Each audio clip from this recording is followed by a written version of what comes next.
اللهم صل وسلم وبارك عليه وعلى آله وصحبه. وأشهد أن لا إله إلا الله وحده لا شريك له شهادة تعرب بها اللسان عما تضمنه الجنان من التصديق بها والإذعان، تثبت بها في الصدور من الإيمان قواعد، وتلوه على أهل اليقين من سر ذلك الإذعان والتصديق شواهد. وأشهد أن سيدنا محمد العبد الصادق في قوله وفعله والمبلغ عن الله ما أمره بتبليغه لخلقه من فرده ونفله، عبد أرسله الله للعالمين بشيرا ونذيرا فبلغ الرسالة وأدى الأمانة، وهدى الله به من الأمة بشرا كثيرا، فكان في ظلمة الجهل للمستبصرين سراجا وقمرا منيرا.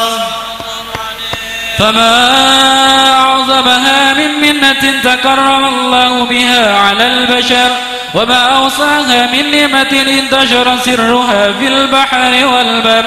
اللهم صل وسلم بأجل الصلوات وأجمعها وأزكى التحيات وأوسيها على هذا العبد الذي وفى بحق العبودية وبرز فيها في خلعة الكمال، وقام بحق الربوبية في موادن الخدمة لله وأقبل غاية الإكمال صلى الله عليه صلاة يتصل بها روح المصلي عليه به وينبسط في قلبه نور سر تعلقه به وحبه، ويكتب بها بعناية الله في حزبه، وعلى آله وصحبه الذين ارتقوا صهوة المجد بقربه وتفيأوا ظلال الشرف الأصلي بوده وحبه، ما أطر الأكوان بنشر ذكراهم نسيم. اللهم صل وسلم أشرف الصلاة والتسليم على سيدنا ونبينا محمد الرؤوف الرحيم. اللهم صل وسلم وبارك عليه. كل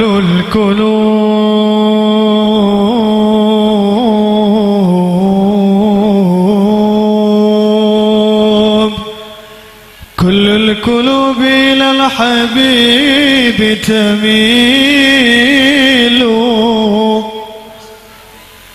كل القلوب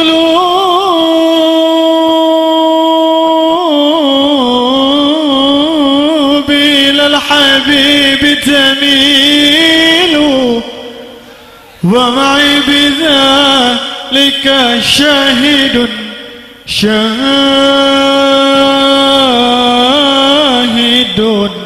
ودليل. أما الدليل إذا ذكرت محمدا صارت دموع العاشقين تسيل.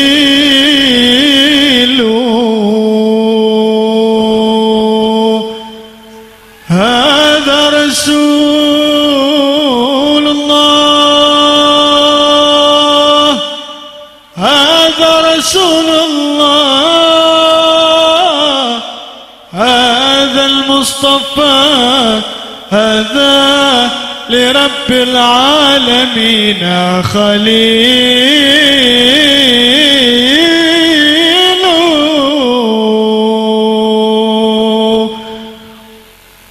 صلوا على النبي محمد. واشرع لنا نل المنى زل العلا وفى الهنا، والدهر أنجز وعده، والبشر أطهى لنا. بشرى لنا نل المنى زل العلا وفى الهنا، والدهر أنجز وعده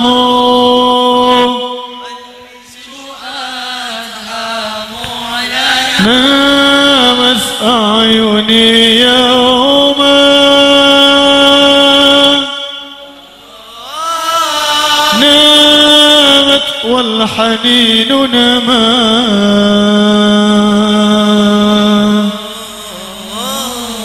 راحت تهتويني رؤياك يا رسول الله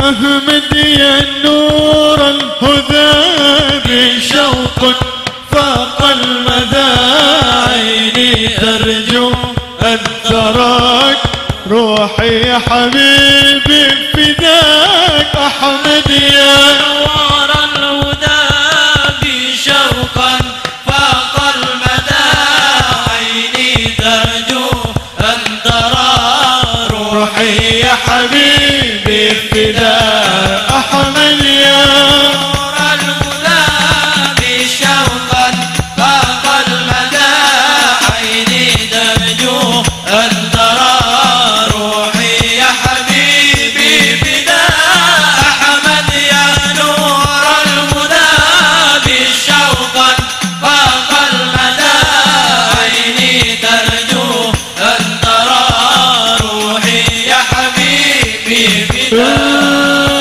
نامت أعيني يوما نامت والحنين نما راحت تهويني رؤياك يا رسول الله أحمد يا نور الهدى شوقا فاق المدى عيني ترجو أن ترى روحي يا حبيبي فداك أحمد يا نور الهدى بشوقا فاق المدى عيني ترجو أن ترى روحي يا حبيبي فداك عانق طيفه قلبي ذابت في يديه يدي نادته عيوني وبها لامس القلب أحمد يا نور الهدى بشوقا فاق المدى عيني ترجو أن ترى روحي يا حبيبي فداك أحمد يا نور الهدى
صلوا على النبي محمد. اللهم صل وسلم وبارك عليه. اللهم صل وسلم وبارك عليه وعلى آله وصحبه.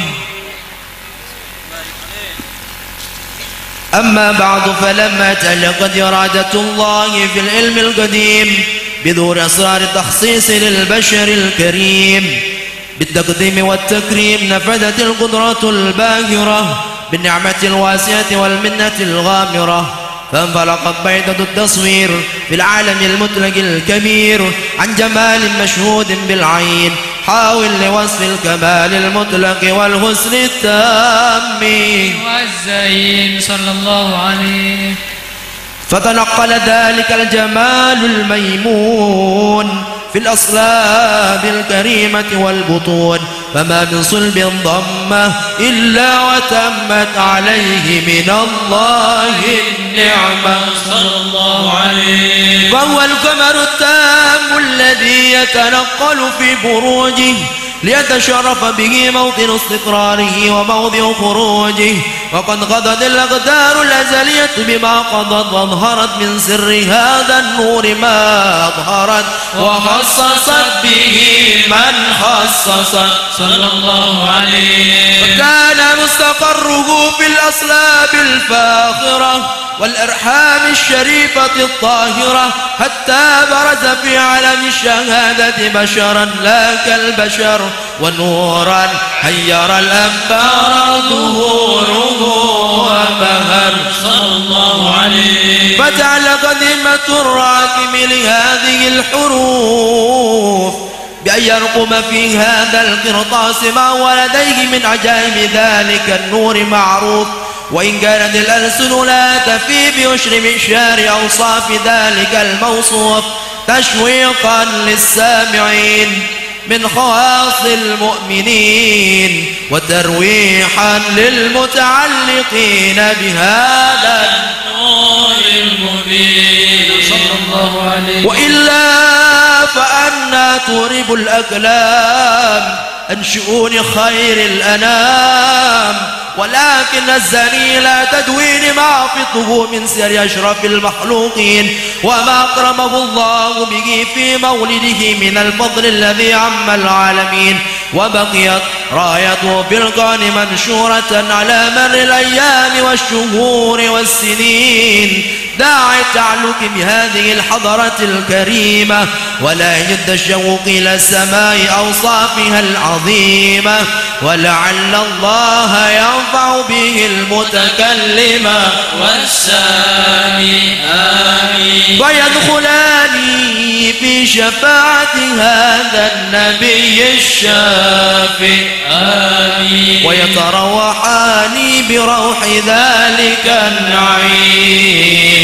اللهم صل وسلم أشرف الصلاة والتسليم على سيدنا ونبينا محمد الرؤوف الرحيم. اللهم صل وسلم وبارك عليه. سبحان الله والحمد لله ولا إله إلا الله والله أكبر، ولا حول ولا قوة إلا بالله العلي العظيم. سبحان الله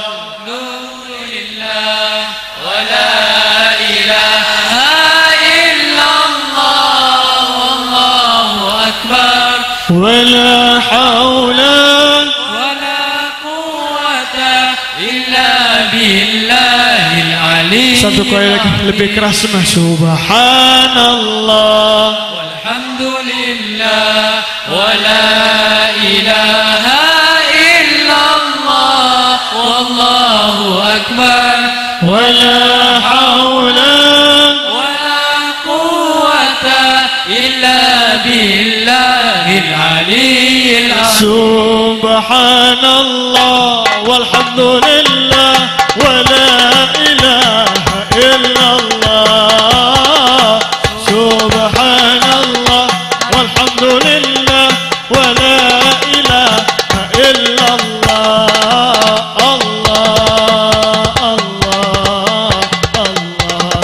يا الله الله الله الله يا الله سبحان الله والحمد لله ولا إله إلا الله سبحان الله والحمد لله ولا إله إلا الله الله الله الله يا الله الله الله الله يا الله رب إني يا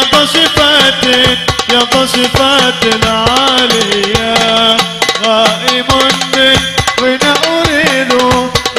أريد عطية رب إني يا ذا الصفات العالية غائب من بنا أريد عالية الله الله الله يا الله الله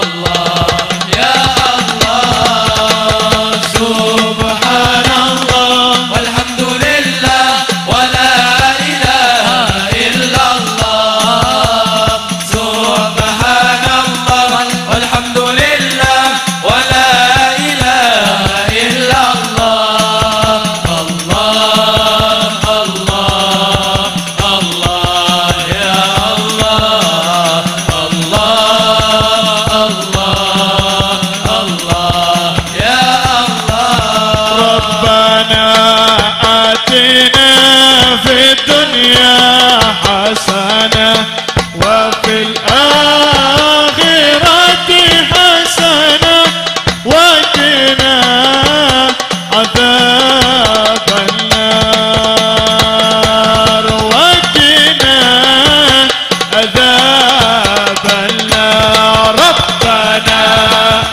آتنا في الدنيا حسنة وفي الآخرة حسنة وقنا عذاب النار وقنا عذاب النار ربنا آتنا في الدنيا حسنة وفي الآخرة حسنة وقنا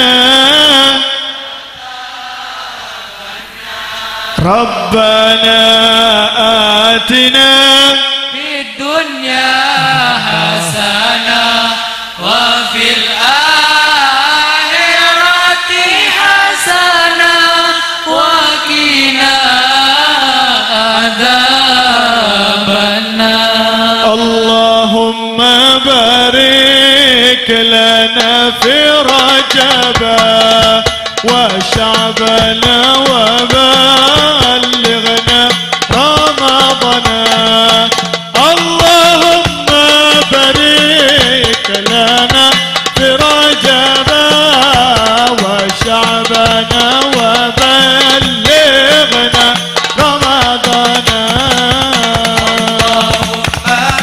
بارك لنا في رجب وشعبنا وبلغنا رمضان اللهم بارك لنا في رجب وشعبنا وبلغنا رمضان اللهم بارك لنا في رجب وشعبنا وبلغنا رمضان اللهم بارك لنا في رجب وشعبنا وبلغنا رمضان اللهم بارك لنا رجب وشعبنا وبلغنا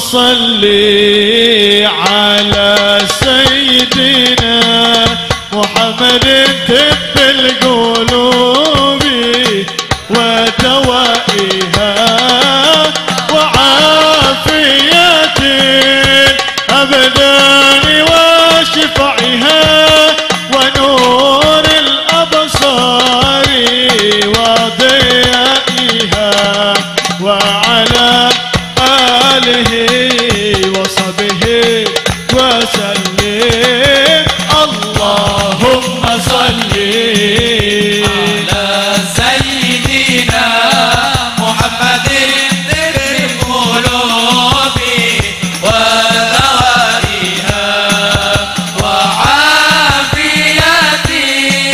الأبدان وشفائها ونور الأبصار وضيائها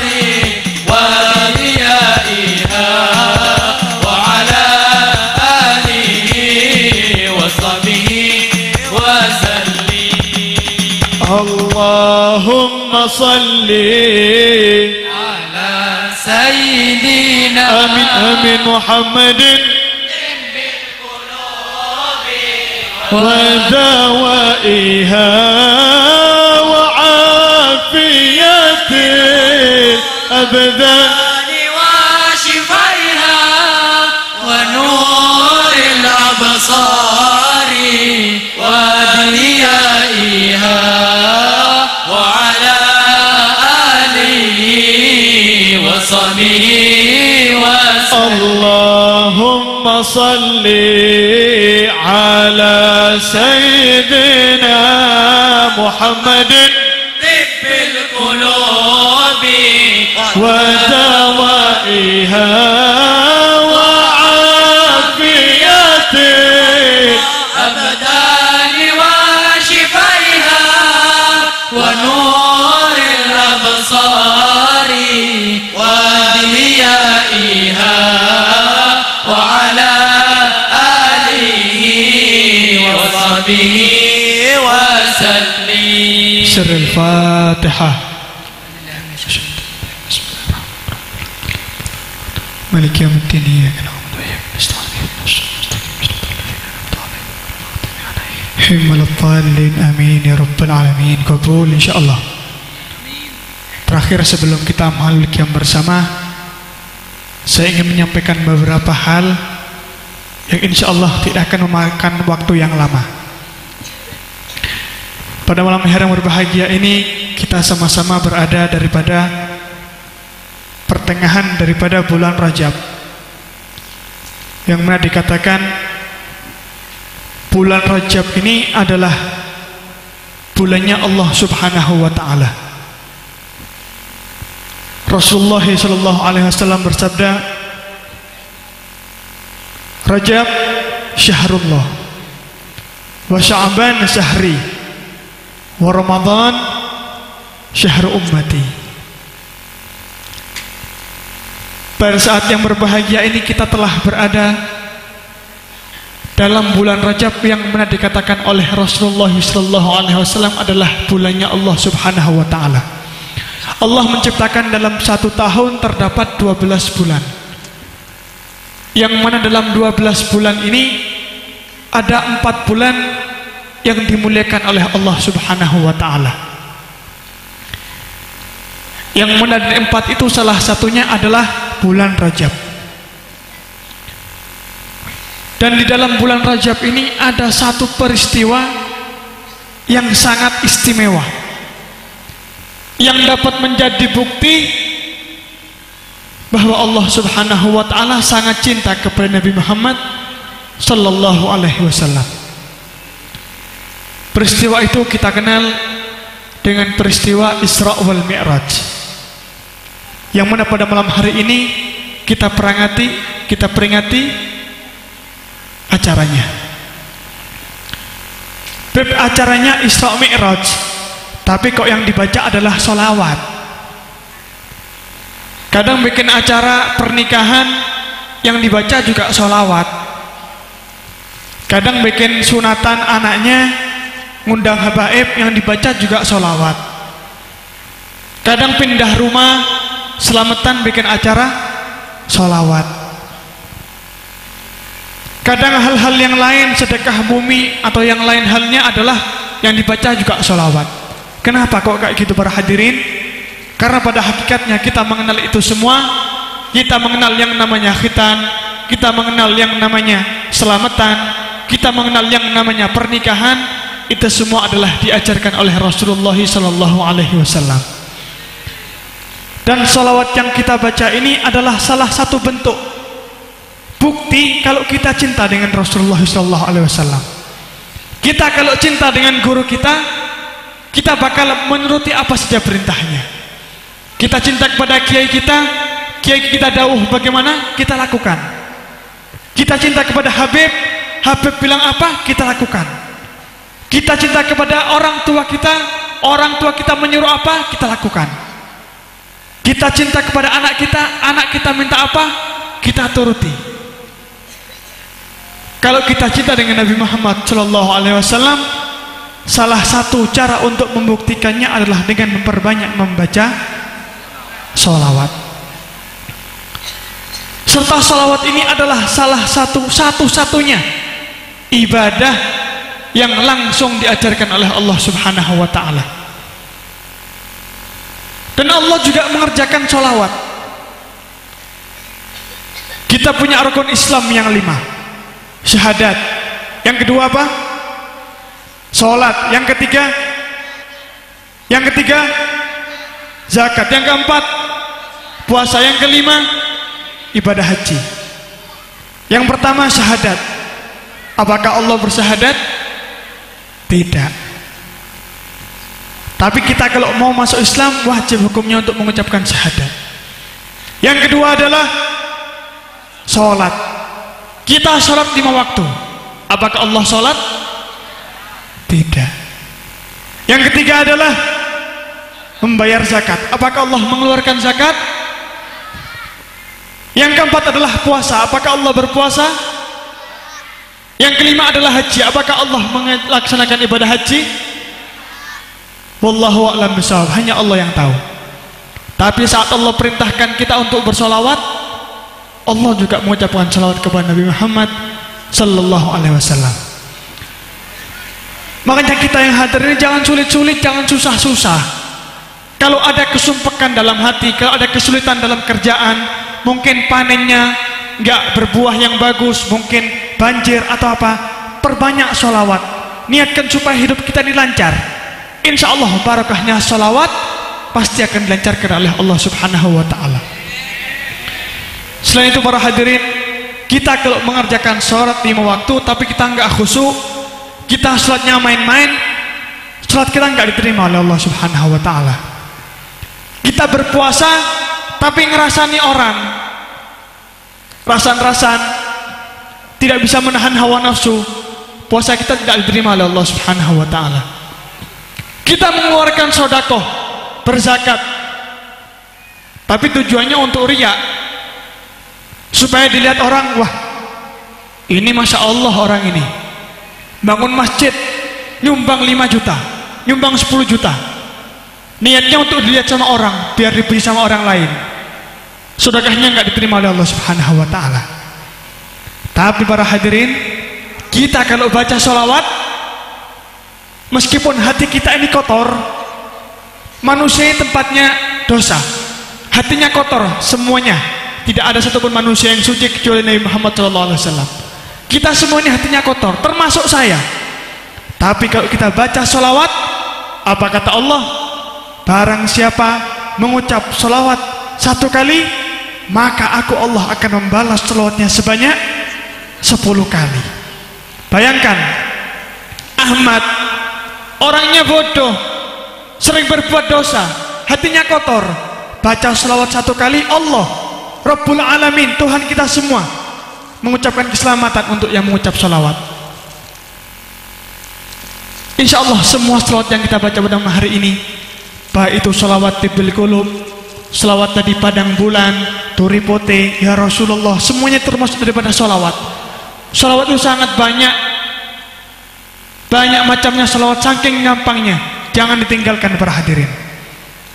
Kakek saya Al-Habib Ali bin Zaid Al-Haddad, beliau sering menasihatkan kalau ada orang minta doa sama beliau itu, salah satu yang sering disuruh banyak baca sholawat. Jangan ninggalkan sholawat. Karena apa? Karena sholawat ini adalah salah satu cara supaya kita ini hidupnya bakal nikmat insya Allah. Rezekinya gampang. Siapa yang jamin? Rasulullah sallallahu alaihi wasallam. Kita kalau menggadaikan diri kita, kalau kita gadai uang di pegadaian, kalau kita nggak bisa bayar, barangnya hilang. Tapi kalau kita menggadaikan diri kita untuk Nabi Muhammad sallallahu alaihi wasallam, kita pasti wajib hukumnya untuk mendapatkan syafaat Nabi Muhammad sallallahu alaihi wasallam. Enggak usah sulit-sulit, orang Islam ini gampang. Kita baca selawat insyaallah semuanya bakal gampang. Mudah-mudahan acara seperti pada malam hari ini dapat berjalan istiqomah. Ini diawali di desa Mantajun Dasu ini insyaallah sebagai awal yang membawa keberkahan bagi sekitar sini. Dan mudah-mudahan tidak menutup kemungkinan syiar berupa salawat ini dapat berkembang di kawasan ini insyaallah. Kembali kepada bulan Rajab, yang mana bulan Rajab ini adalah salah satu ibadah yang dianjurkan untuk dikerjakan adalah untuk membaca istighfar. Karena pada bulan ini adalah Allah membuka pintu taubat sebesar-besarnya.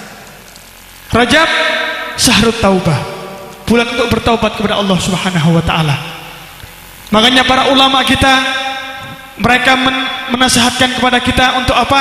Jangan lepas kalau bulan Rajab kita membaca Rabbighfirli warhamni watub alayya sebanyak 140 kali. 70 kali di pagi hari dan 70 kali di malam hari. Rabbighfirli warhamni watub alayya, ya Allah, ampuni aku, sayangi aku ya Allah, dan aku bertaubat kepadamu. Intinya memohon maaf kepada Allah Subhanahu wa taala. Karena di bulan Rajab ini adalah bulan yang mana Allah mengobral yang namanya ampunan untuk hamba-hambanya. Setelah bulan Rajab kita akan memasuki bulan Sya'ban, yang mana bulan Sya'ban ini adalah dikatakan oleh Rasulullah adalah syahri, bulanku. Kenapa bulan Rasulullah?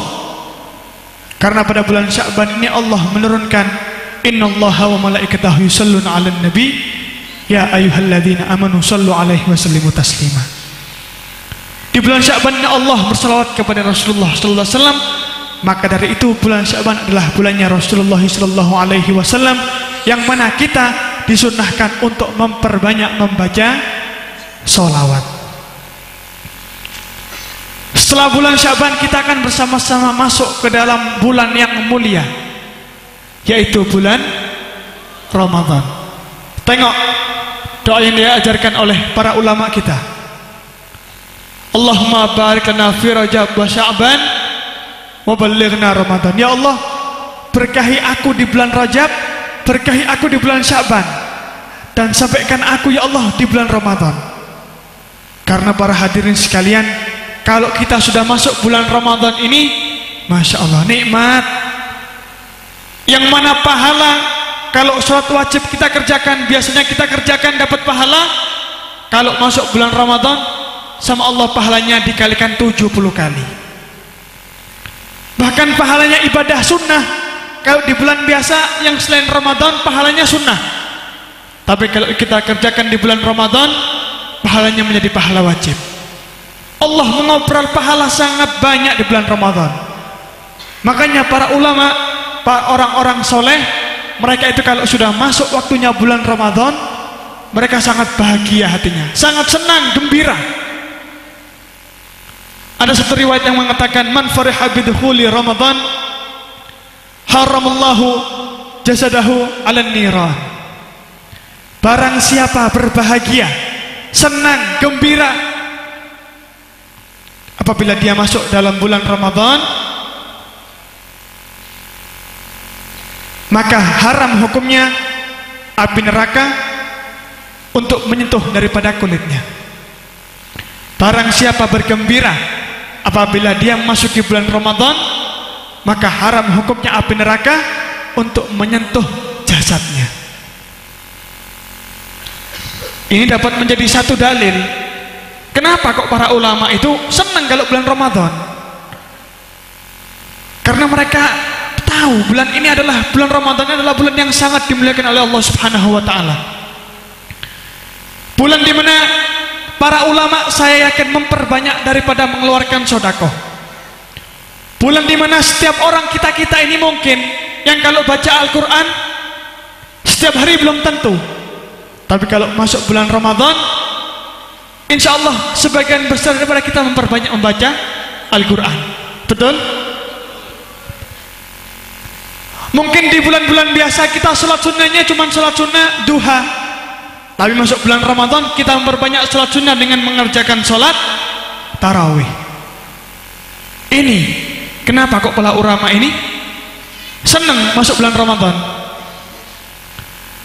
Saya teringat satu kisah yang mana ini terjadi kepada Al-Habib Ali bin Husain Haddad, kakek kami. Beliau ini kalau sudah masuk, kalau mau mendekati dari bulan Ramadan, sangat gembira, senang. Sumringah, wajahnya itu kelihatan. Kalau sudah masuk bulan Ramadan, kalau waktunya berbuka puasa, keploan. Bayangkan, beliau ini seorang ulama, wali min auliya Allah.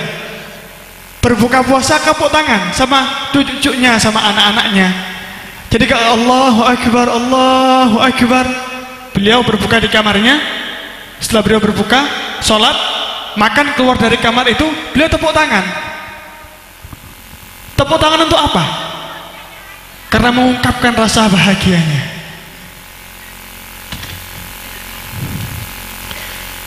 Beliau mengajak cucu-cucunya, anak-anaknya tepuk tangan untuk mengungkapkan gembiranya menyambut bulan Ramadan. Bahkan selain itu, di akhir-akhir umur beliau ini kadang nggak kuat kalau ke masjid cerang. Beliau ini kalau sholat subuh, dhuhur, asar jadi imam di masjid cerang. Meskipun umur usia beliau ini sudah sepuh, tapi dikuat-kuatkan. Pernah sewaktu-waktu, insya Allah 3 tahun atau 2 tahun sebelum beliau meninggal, beliau sebetulnya sudah tidak kuat kalau mau naik masjid ini. Berapa bulan beliau nggak jadi imam. Masuk bulan Ramadan, setelah sahur di hari pertama mau masuk bulan Ramadan, beliau minta antar cucunya untuk ke masjid. Padahal ini beliau telah absen beberapa bulan, tidak menjadi imam karena nggak kuat. Buat naik ke masjid nggak kuat. Tapi pada Ramadan waktu itu beliau naik masjid dan beliau jadi imam. Sholat subuh, dhuhur, asar. Ba'dal asar ada pengajian. Habib Ali itu kalau sudah ada di masjid Serang, mulai dhuhur sampai asar di masjid. Ba'dal asar beliau ngajar taklim sampai jam 5 baru pulang ke rumah. Antum melihat semuanya, beliau orang yang tua, orang yang sepuh. Bulan Ramadan beribadah kepada Allah ditingkatkan, iktikaf di masjidnya ditingkatkan. Bagaimana kita para hadirin yang masih muda-muda ini? Apakah kita kalau masuk bulan Ramadan memperbanyak iktikaf di masjid? Apakah kita asik main dengan handphone kita? Apakah kita asik tidur? Karena tidurnya orang berpuasa ibadah, beb. Mending tidur tapi berpuasa. Apakah kita asik menonton televisi? Ada yang asik rasan-rasan dan macam-macam. Tapi Ramadannya para ulama, para orang-orang soleh adalah meningkatkan iktikaf dalam masjid. Selain itu, beliau Al-Habib Ali bin Husain Haddad kalau sudah masuk bulan Ramadan, Masya Allah, yang namanya sodakoh ini tidak ada berhentinya. Kadang saya ini heran, uangnya dari mana? Mungkin orang yang lihat Habib Ali ini orang kaya, uangnya banyak, mobilnya kalau undangan ganti-ganti. Mungkin orang kalau melihat Habib Ali ini orang kaya. Tapi para hadirin, sewaktu beliau meninggal, apa yang ditinggalkan oleh beliau? Beliau hanya meninggalkan berapa sarung, jubah.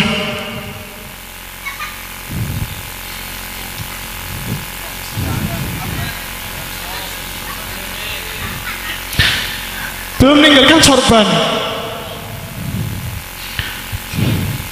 belum meninggalkan cincin, arloji, dan uang yang kalau dibagi untuk para ahli warisnya tidak sampai 1 juta. Tapi kalau masuk bulan Ramadan, sedekahnya tidak ada berhentinya. Pernah setelah suatu saat di suatu subuh, setelah sahur di rumah, saya mau barengnya Habib Ali ini pergi ke masjid. Di tengah-tengah kampung ada orang yang minta. Orang ini setiap hari minta, saya tahu. Dan setiap hari sama Habib Ali dikasih. Kadang disuruh milih, ente mau uang 50 atau 100, ente mau uang yang warna merah atau yang warna biru, ente mau yang warna hijau atau yang warna ungu. Disuruh milih orang. Orang yang pintar semua milih yang merah. Nggih. Disuruh milih warna merah atau biru, milih mana? Merah. 100.000 dikasih. Mau tambah lagi? Mau, Beb. Dikasih lagi. Mau tambah lagi? Mau, Beb. Kalau saya ndak terus, Beb, Beb, bakal terus itu. Nanti kalau sudah bilang, Beb Ali, Beb, guyu, biar no, sakno, orang itu kasihan. Bahkan saat setelah beliau meninggal, sebelum beliau meninggal, beliau berkata, ini orang ini kasihan, ya Ahmad, orang ini kasihan, orang ini tidak kerja, sakit orang ini. Saya tidak percaya orangnya sehat bugar kok. Tapi dia bilang sama Beb, saya ini sakit, Beb, mata saya ini sakit. Tapi katanya orang sembuh, nggak orang sakit. Saya yang namanya masih kecil, batin, wong iki bujuk wong iki. Mosok bendino doe gawe tuku obat. Masuk akal apa ndak? Ndak masuk akal. Tapi Habib Ali bilang, kasihan orang ini, Mat. Kasihan, biarno. Setelah beliau meninggal, insya Allah 2 tahun lebih, saya ketemu sama orang ini. Masya Allah, berhadirin, matanya tidak bisa ngelihat.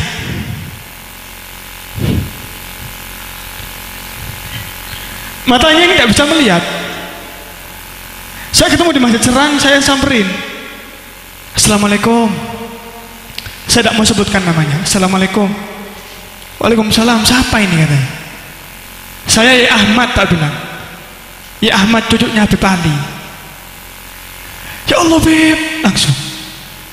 Beb, saya ini kangen, Beb, sama Habib Ali, Beb. Saya minta maaf, Beb, saya sekarang sakit, Beb. Tidak ada yang ngurusi saya, Beb. Tidak ada Habib Ali, saya susah, Beb. Saya susah, Beb. Susah, betul-betul susah. Langsung saya ini ngerasa, ya Allah, saya itu dulu terlalu seudon sama orang ini. Ternyata memang betul orang ini sakit mata, tapi memang nggak kelihatan gitu loh. Akhirnya saya waktu itu nggak bawa uang. Ya apa ini, mau ngasih uang nggak bawa uang. Tak bilang, sampai besok kesini lagi dah. Insya Allah, Beb, saya ini pulang dari Madura, mungkin 5 hari di sini, Beb. Nanti saya malam 21 pulang, Beb. Oh ya, Kher. Besoknya ketemu, saya kasih. Untuk apa saya kasih? Untuk niru kakek saya Habib Ali bin Syekh Al-Haddad. Saya nggak ada tujuan lain. Kita ini para habaib, tujuan kita hidup adalah untuk apa? Untuk meniru, untuk mengikuti jejaknya para salaf-salaf kita, untuk meniru jalannya kakek-kakek kita. Kenapa kok para habaib diikuti oleh para kiai? Banyak kiai yang lebih pintar dari habaib itu banyak. Tapi kenapa kok para kiai hormat sama Habib? Karena kiai tahu kemuliaan daripada habaib. Yang namanya Habib itu, meskipun orangnya bejat, meskipun orangnya bodoh, meskipun orangnya nakal, tetap dalam darahnya adalah darah Nabi Muhammad SAW. Makanya diikutin sama kiai. Kalau ada Habib yang nakal, jangan diikutin, tapi jangan dibenci. Kita nggak mau ikut, nggak apa-apa, tapi jangan dibenci. Bahaya kalau ada orang meninggal tapi dalam hatinya ada hati yang hasad, hati yang benci kepada salah satu cucu Rasulullah, maka dia tidak akan mendapat syafaat Nabi Muhammad. Kembali kepada cerita yang tadi, beliau Habib Ali bin Al-Haddad kalau telah tiba daripada penghujung bulan Ramadan, sudah mau akhir-akhir Ramadan itu, kadang beliau ini kalau sholat ini lama sujudnya. Awal-awalnya kita nggak tahu, cucunya ini anaknya nggak tahu kok setiap waktu sujud lama kalau sholat tarawih. Akhirnya suatu ketika pas akhir-akhir Ramadan itu, setelah sholat, setelah qasidah, setelah doa, beliau ke kamarnya, sejadahnya tidak dibawa. Biasanya selesai sholat langsung dilempit sama istrinya beliau. Waktu itu nggak dilempit sejadahnya, saya ngelempit. Namanya kan saya di belakangnya, saya ngelempit. Masya Allah, ternyata itu di sejadahnya itu basah, para hadirin. Basah karena menangis, karena sedih akan ditinggal oleh bulan Ramadan. Kita kembalikan kepada diri kita. Kita kalau mau Ramadannya pergi, senang apa sedih? Senang karena mau menyambut yang namanya Lebaran, Syawal, Rioyo, oleh duit, toron, kita bahagia. Tapi kalau orang-orang soleh, ulama-ulama, para alim ulama itu, mereka sedih kalau mau keluar daripada bulan Ramadan, karena mereka nggak tahu, ya Allah, apakah mungkin Ramadan tahun depan saya ini masih hidup? Saya masih hidup atau sudah meninggal? Tidak tahu. Yang namanya umur manusia tidak ada yang tahu. Makanya mereka bersedih, ya Allah, jangan ini jadikan Ramadan yang terakhir, ya Allah. Panjangan umurku, ya Allah, sampai Ramadan tahun depan, ya Allah. Dan mudah-mudahan kita semua yang hadir pada malam hari ini, kita berkumpul di tempat ini untuk berzikir kepada Allah Subhanahu wa taala, untuk bersalawat kepada Nabi Muhammad sallallahu alaihi wasallam, untuk kirim doa kepada guru-guru kita, kepada ahli kubur di tempat ini. Mudah-mudahan kita tidak bangkit meninggalkan tempat ini kecuali Allah akan mengampuni dosa-dosa kita semuanya. Dan mudah-mudahan kita akan memberkahi hidup kita semuanya. Allah akan memberkahi hidupnya masyarakat di Mantajun ini. Dan mudah-mudahan segenap takmir Masjid Al-Mansur diberikan Allah umur yang panjang, umur yang barakah, senantiasa dapat memakmurkan masjid. Dan mudah-mudahan kita semua kita meninggal dunia, kita meninggal dalam keadaan husnul khatimah. Ya Allah biha, ya Allah biha, ya Allah bihusnil khatimah. Ya Allah biha, ya Allah biha, ya Allah bihusnil khatimah. Ya Allah biha, ya Allah biha, ya Allah bihusnil khatimah. Para hadirin sekalian, sebelum kita menutup akhir majelis pada malam hari ini, terakhir yang ingin saya sampaikan adalah, dengan event peringatan Isra wal Mi'raj ini, marilah kita bersama memperbaiki daripada sholat 5 waktu kita. Yang pertama dilihat oleh Allah Subhanahu wa ta'ala setelah kita meninggal adalah sholat kita. Kalau sholat kita bagus, sholat kita nggak bolong-bolong, insya Allah amal-amal yang lain bakal bagus. Tapi kalau sholat kita bolong-bolong, kita sering meninggalkan sholat, kita sering meremehkan sholat, waliyatubillah, meskipun amal yang lain bagus, dapat buruk karena sholat kita. Mudah-mudahan kita semua dapat menjaga sholat 5 waktu kita, dan mudah-mudahan kita menjadi orang-orang yang ahli istiqomah dalam kebaikan, orang-orang yang senantiasa ingat kepada Allah Subhanahu wa ta'ala, orang-orang yang senantiasa cinta kepada Rasulullah SAW. Dan mudah-mudahan sebagaimana kita dikumpulkan pada malam hari tempat ini dalam keadaan sehat walafiat, insya Allah Allah akan mempertemukan kita semuanya dalam lain kesempatan, dalam lain waktu lebih barokah semuanya, insya Allah. Panjang umur semuanya, lebih banyak rezekinya, insya Allah. Amin ya rabbal alamin.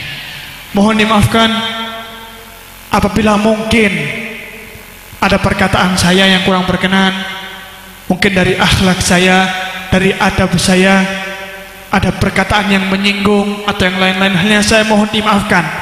Atau mungkin kalau acara ini selesai terlalu malam sampai jam 11 lebih, saya mohon maaf yang sebesar-besarnya. Saya mohon ridhonya, saya mohon maafnya. Wassalamualaikum warahmatullahi wabarakatuh.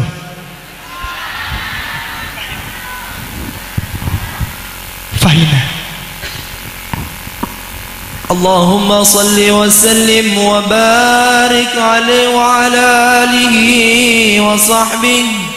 فحين قرب أعوان وضع هذا الحبيب أعلنت السماوات والأرضون ومن فيهن بالترحيب، وأمطار الجود لله على أهل الوجود تثيج، وألسنة الملائكة بالتبشير للعالمين تعيج. سبحان الله والحمد لله ولا إله إلا الله والله أكبر. سبحان الله والحمد لله ولا إله إلا الله والله أكبر. سبحان الله والحمد لله ولا إله إلا الله والله أكبر.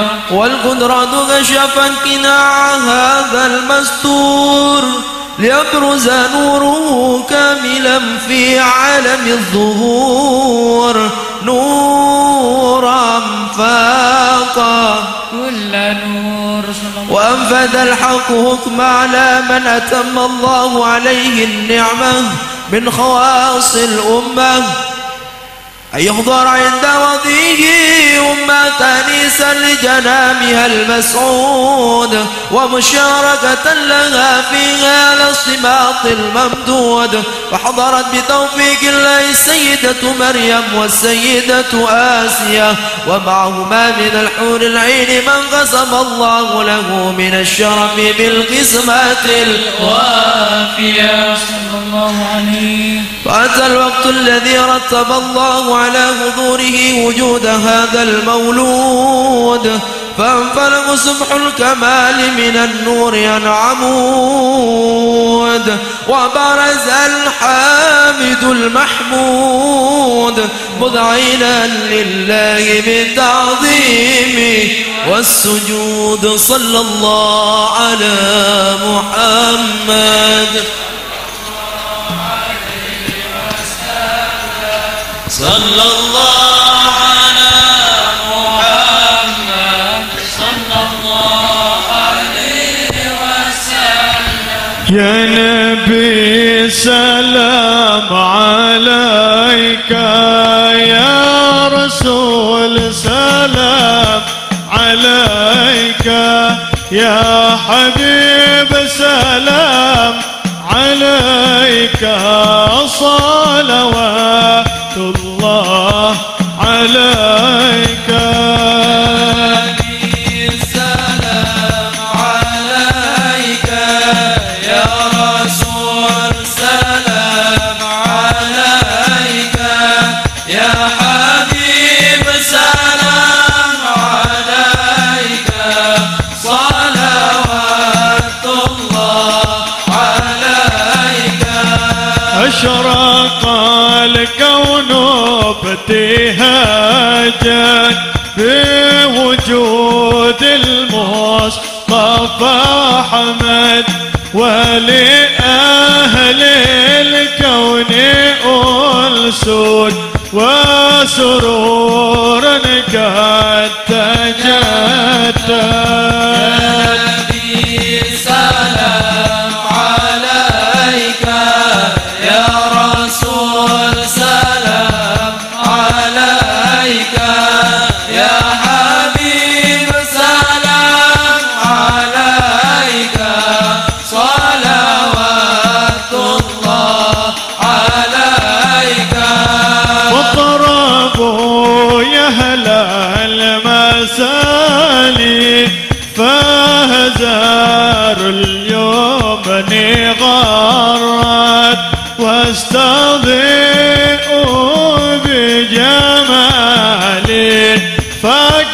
في الحسن تفرد يا نبي سلام عليك يا رسول سلام عليك يا حبيب سلام عليك صلوات الله عليك ولنا البشرى بساعد مستمر ليس ينفد حيث أوتينا عطاء جمع الفقر المؤبد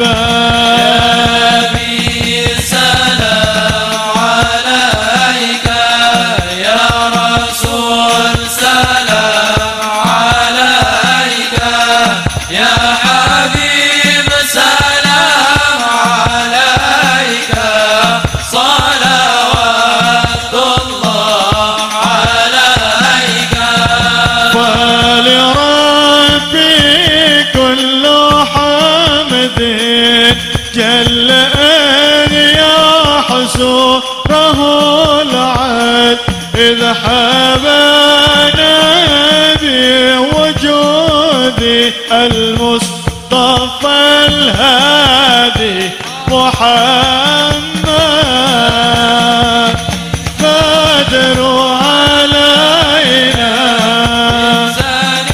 ثنيات الوداع وجب الشكر علينا فدعا لله يا رسول الله أهلا بك إلا بك نسعد وبجاهه يا إلهي جد وبلغ كل ما غصب البدر علينا من ثنيات الوداع وجب الشكر علينا فدعا لله مرحبا يا مرحبا يا المراعي مرحبا جد الحسين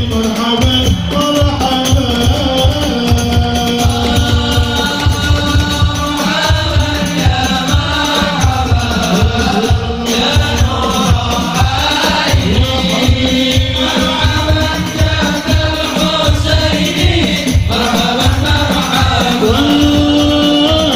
واهدنا نهج سبيلي كي به نسعد ونرشد رب بلغنا بجاهي في جواري خير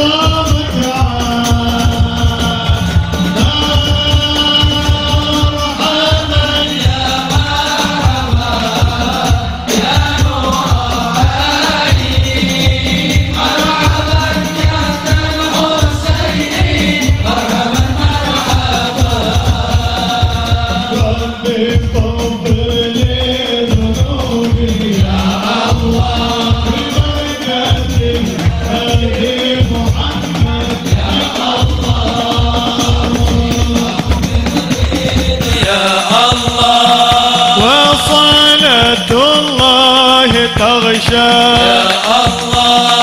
أشرف الرسل محمد يا الله ربي اغفر لي ذنوبي يا الله ببركة الهادي محمد يا الله وسلام المستمر يا الله كل حين يتجدد يا الله ربي فاغفر لي ذنوبي يا الله ببركة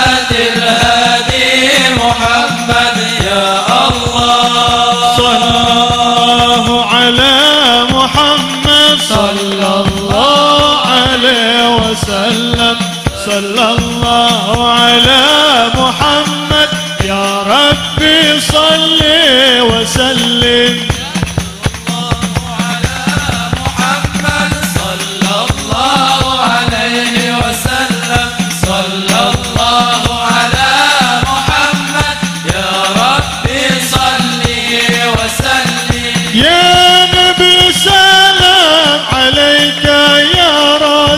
سلام عليك يا حبيب سلام عليك صلوات الله عليك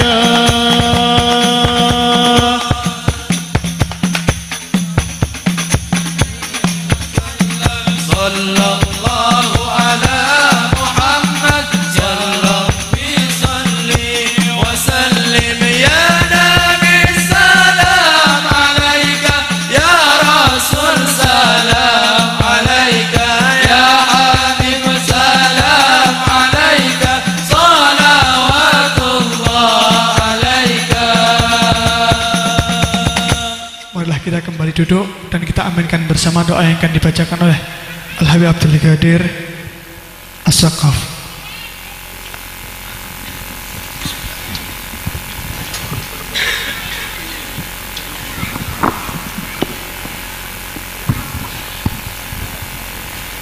Bismillahirrahmanirrahim.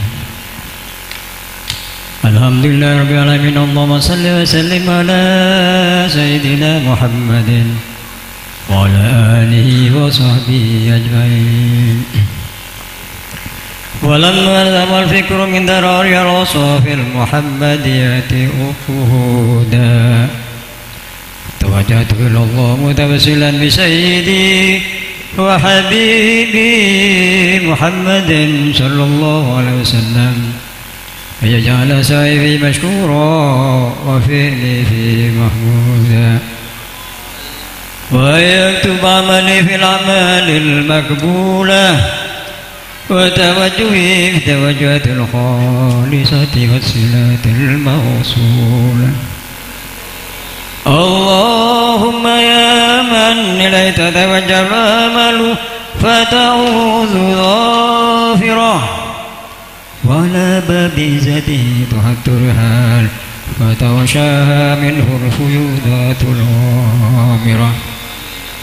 نتوجه إليك أشرف الوسائل لديك سيد المرسلين عبدك الصادق الأمين سيدنا محمد الذي عمت رسالة العالمين أن تصلي وتسلم على تلك الذات الكاملة مستودع أمانتك وحفيظ سرك وحامل راية دعوتك الشاملة الأب الأكبر المحبوب لك والمؤسس بالشاف الأفخر في كل موطن بمواطن القرب ومظهر قاسم إمدادك في عبادك وساقي كوش إرشادك لأهل بدادك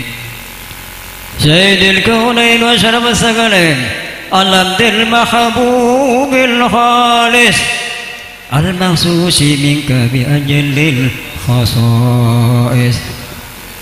اللهم صل وسلم عليه وعلى آله وصحبه وعلى حضرة اقترابه من أحبابه. اللهم إنا نقدم إليك جاه هذا النبي الكريم ونتوسل بك بشرف مقام العظيم أن تلاحظنا في حركاتنا وسكناتنا بعين عنايتك وأن تحفظنا في جميع طرنا وتقلباتنا بجميع وحسين وقايتك وأن تبلغنا من شر القرب إليك وإلى هذا الحبيب وآية آمالنا وتتقبل منا ما تركنا فيه من نياتنا وأعمالنا وتجعلنا في هذا الحبيب من الحاضرين وفي طرائق اتباعه من السالكين ولكم وحكيم المدين ولأهدك من الحافظين. اللهم إنا لنا أطمع في رحمتك الخاصة فلا تحرمنا، وذنونا جميلة هي وسيلتنا إليك فلا تخيبنا. آمنا بك ورسولك وما جاء به من الدين، وتوجهنا به إليك مستشفعين أن تقابل المذنب منا بالغفران والمسيء باللسان والسائل بما سأل والمؤمن بما أمل، وأن تجعلنا من نصر هذا الحبيب ووازره ووالاه وظاهره، وما ببركة وشريجة أولادنا ووالدينا ولقدرنا ووادينا وجميع المسلمين والمسلمات والمؤمنين والمؤمنات في جميع الجهاد ودمرة الدين والقوم في أقدار منشورة ومعلم الإسلام والإيمان بأهل مأمورة معنى وسورة. واكشف اللهم كربة المكروبين، واكشف اللهم كربة المكروبين، واكشف اللهم كربة المكروبين، واقضي دين المدين واغفر للمذنبين، وتقبل توبة التائبين، وانشر رحمتك على عبادك المؤمنين أجمعين، وفي شر المعتدين والظالمين، وابسط الأذلام والحق في جميع النواهي والأقطار، وآية بتأييد من عندك ونصر على المعاندين من المنافقين والكفار، واجعلنا يا رب، واجعلنا يا ربي في العسر الأسين من جميع البلايا، وفي الخرس المكين من الذنوب والخطايا، وادمنا يا رب، واهدنا يا رب في طاعتك بالصدق في خدمك قائمين، وإذا توفينا فاستغفرنا فتوفنا مسلمين مؤمنين، وختم لنا منك بخير أجمعين، وسلم وسلم على هذا الحبيب المحبوب الأجسام والأرواح والقلوب، وعلى آله وصحبه إليه منسوب. اللهم ارحم تدارنا واجبر انكسارنا واقبل دعانا، وختم بالصالحات أعمالنا وعملنا على الإيمان والإسلام جميعا توفنا، وأنت راض عنا ولا تهين اللهم في غفلة، ولا تأخذنا على وره، واجعل آخر كلامنا من الدنيا عند انتهاء أجالنا من قولي لا إله إلا الله محمد رسول الله. أحينا عليها يا حي وامنا يا مميت، وانفعنا وارفعنا بها يوم لا ينفع مال ولا بنون إلا من أتى الله بقلب سليم. ربنا اغفر لنا ولسببنا بالإيمان، ولا تجعل في قلوبنا غلا للذين آمنوا إنك رؤوف رحيم.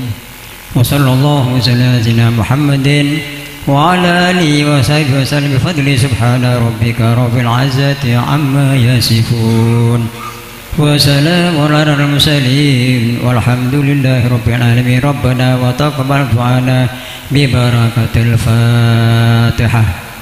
أعوذ الشيطان الرجيم. بسم الله الرحمن الرحيم. الحمد لله رب العالمين الرحمن الرحيم مالك يوم الدين. إياك نعبد وإياك نستعين اهدنا الصراط المستقيم صراط الذين أنعمت عليهم غير المغضوب عليهم ولا الضالين. آمين.